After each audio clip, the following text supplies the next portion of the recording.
An elite boutique versus a bulge bracket, let's get into it. And the first thing you want to take into consideration is what is the actual difference. Now for bulge brackets like JP Morgan, Goldman Sachs, Morgan Stanley, these are considered banks with a balance sheet. Now what this means is if you're a company looking for an acquisition or looking to borrow debt, then this company strategically makes sense because they have the balance sheet to give you the money. And this opens the doors for a lot of deals, especially with that and their name brand, which gives them a lot of exposure as a bank. Elite boutiques, on the other hand, usually just focus on things like M&A advisory and are a little bit smaller. But what are the pros and cons of each one? For bulge brackets, the pros are going to be they have a little bit of a stronger name brand. So if you're looking for exits outside of the finance industry, this might benefit you a little bit more than an EB. Additionally, you get exposure to the equity capital markets, debt capital markets, and a little bit of M&A, or you have the option to get exposure to these, which means you might have a little bit of a diverse experience coming out of a 2-year analyst stint. Also, because it's a larger bank and you have things like sales and trading or an equity research floor, you might get access to resources like reports that you wouldn't otherwise be able to see if you're at a smaller bank or a boutique. But on the flip side, because it's a larger bank, if they decide not to allocate as many resources to you or your bank,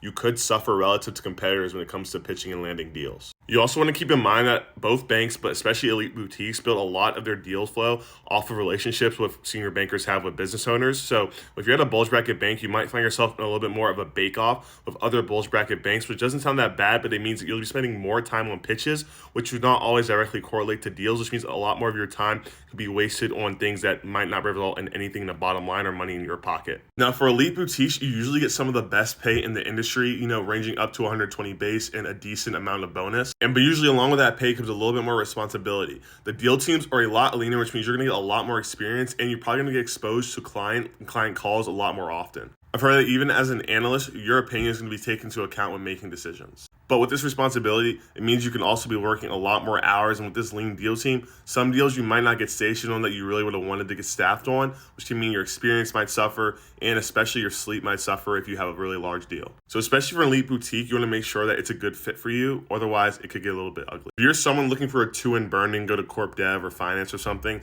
then a bulge bracket might be a little bit more advantageous and that name might get you a little bit further. But if you're looking to really get into the weeds of M&A and finance and really understand things and have a lot more responsibility, an elite boutique might be a little bit more advantageous, especially if you're looking to stay in the industry and maybe even go to buy side.